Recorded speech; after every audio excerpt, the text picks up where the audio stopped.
আসসালামু আলাইকুম। আশা করি যে যেখান থেকে এই অনুষ্ঠানটি দেখছেন আপনারা সবাই ভালো আছেন।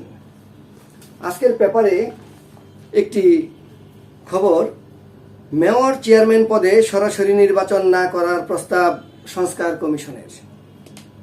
গৃহীত হলে খর্ব হবে জনগণের প্রত্যক্ষ ভোটের অধিকার, টাকার খেলা চলবে, বসবে বেচাকেনার হাট।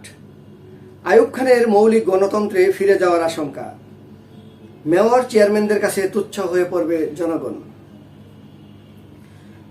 যদি এটা সংস্কার কমিশন পাশ করে ফেলে তাহলে জনগণের কি দাম রইল? অনেকে 16 বছর যাবৎ ভোট দিতে পারে নাই, নতুন ভোটার হয়েছে, তো তারা কি তাহলে আর ভোট দেবে না? তারা কিভাবে ভোট দেবে? যদি মেম্বাররা ভোট দিয়ে চেয়ারম্যান বানায় তাহলে জনগণের এখানে কি অধিকার থাকলো?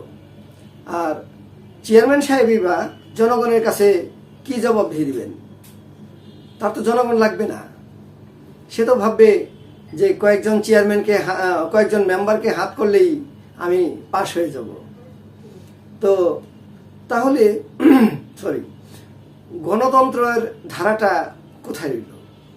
আমরা মুখে মুখে গণতন্ত্র বলি, তাহলে জনগণের রায় নিতে হবে না? জনগণের রায় যদি একটা খারাপ লোককেও ভোট দেয় তাহলে তো আমাদের সেটাই মেনে নিতে হয় যে জনগণ ভোট দিয়েছে।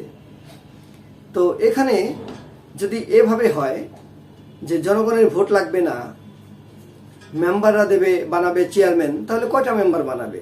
একটা ইউনিয়নে কয়েকটা ওয়ার্ড থাকে, 3, 4, 5টা ওয়ার্ড থাকে, প্রতিটা ওয়ার্ডে একজন করে মেম্বার থাকে। তাহলে একটা চেয়ারম্যান বানাতে কটা ভোট লাগে? তো এটা তো তাদের নিজস্ব লোক থাকতে পারে। এখানে তো আরো বিপদ। এটা তো গণতান্ত্রিক ধারা হলো না। এখানে লেখা আছে যে এটি আইয়ুব খানের মৌলিক গণতন্ত্রের একটি মডেলে পরিণত হবে। জনপ্রতিনিধি নির্বাচনের অধিকার থেকে বঞ্চিত হবে। নির্বাচনী ব্যবস্থায় কেনা বেচার হাট বসবে।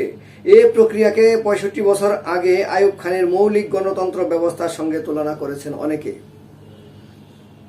আবার এখানে ডক্টর বদিউল আলম মজুমদারের নেতৃত্বাধীন নির্বাচন কমিশন, সংস্কার কমিশন জনগণের প্রত্যক্ষ ভোটে স্থানীয় সরকারকে সর্বস্তরের জনপ্রতিনিধি নির্বাচন সুপারিশ করা হয়েছে। স্থানীয় সরকার সংস্কার কমিশনের প্রস্তাবে ইউনিয়ন পরিষদের চেয়ারম্যান, পৌরসভা মেয়র, জেলা পরিষদের চেয়ারম্যান এবং সিটি কর্পোরেশনের মেয়র নির্বাচনে জনগণের কোনো ভোটাধিকারের কথা রাখা হয়নি।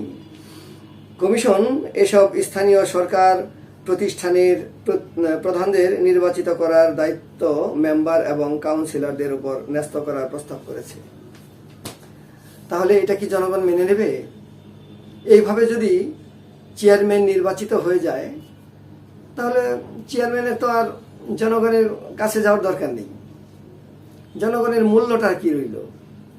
এই 16 বছর যাবৎ বিএনপি বা অন্যান্য দল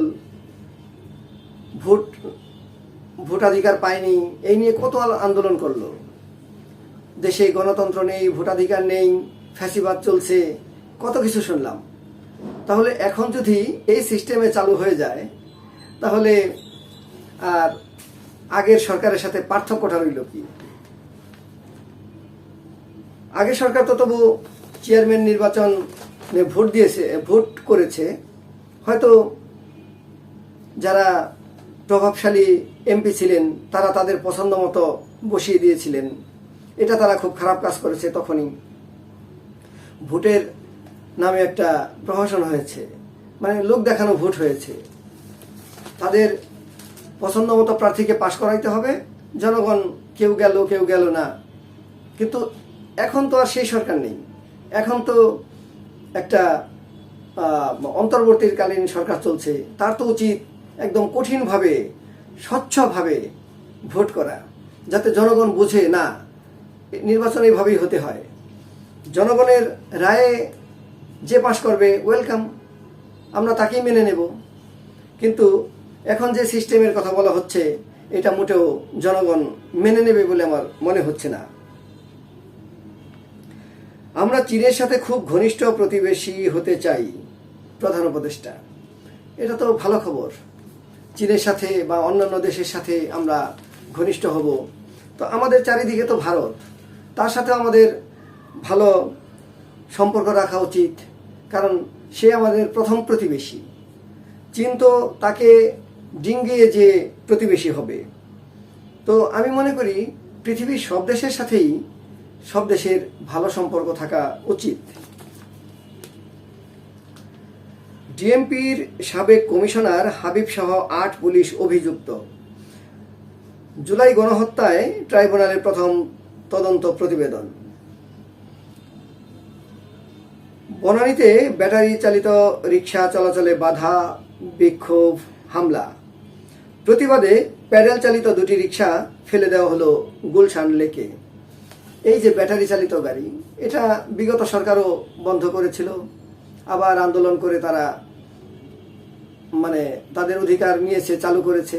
কিন্তু সরকারের একটা কথা ছিল, আপনারা মহাসড়কে উঠবেন না বা ঢাকার বড় বড় সড়কে আপনারা উঠবেন না, আপনারা শুধু গলিতে চালাবেন। কিন্তু 5 আগস্টের পরে দেখলাম যে এই রিক্সাওয়ালারা এই আইনটা আর মানল না, যে যেদিক দিয়ে পারে সেদিক দিয়েই চালাচ্ছে। এটা কেউ কাউকে আর মানতেছে না, যে যেদিক দিয়ে পারে। আর দুর্ঘটনা প্রচুর হচ্ছে। এই রিক্সাটায় গতি বেশি, কিন্তু ব্রেক সিস্টেম ভালো না।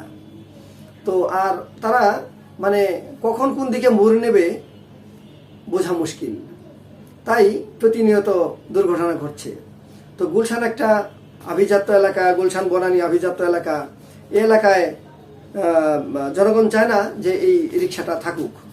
আগে প্যাডেল চালিত ছিল, সেই প্যাডেল চালিত রিক্সায় তারা চলে স্বাচ্ছন্দ্য বোধ করতেন। কিন্তু এখন আবার আন্দোলন চলছে। সারা দেশে প্রায় 15 লক্ষের মতো নাকি এই ব্যাটারি চালিত রিক্সা আছে। তো এই ব্যাটারি চালিত রিক্সার কারণে আমাদের গ্রামগঞ্জে আর কৃষক পাওয়া যাচ্ছে না। যারা কৃষিকাজ করতেন তারা এখন ঢাকায় এসে ব্যাটারি চালিত রিক্সা চালাচ্ছেন। ফলে ওদিকে কৃষকের মজুরি বেড়ে গেছে, উৎপাদনে ব্যয় বেড়ে গেছে। তো এভাবে যদি চলতে থাকে ঢাকা শহরে, তাহলে বসবাসেরও অযোগ্য হয়ে যাবে। এটাকে নিয়ন্ত্রণ করা জরুরি। তো আপনাদের সবাইকে জানাচ্ছি অনেক অনেক শুভেচ্ছা। ভালো থাকবেন। আসসালামু আলাইকুম।